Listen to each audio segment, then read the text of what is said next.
Here I have XIAOMI Mi 9 SE, and today I'm going to show you how to enable Do Not Disturb mode on this device. So to do this, just go to the upper bar, and here you can find the button Do Not Disturb mode.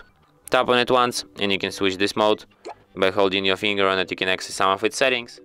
For example, you can allow incoming calls from anyone, from contacts only, from shared contacts, or from nobody. There's also an option notify about repeat callers if the same person calls within 15-minute period.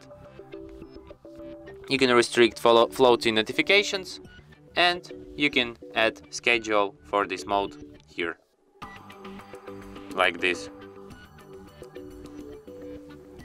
And that's it. Thanks for watching. If you find this tutorial useful, don't forget to hit that like button and subscribe to our channel.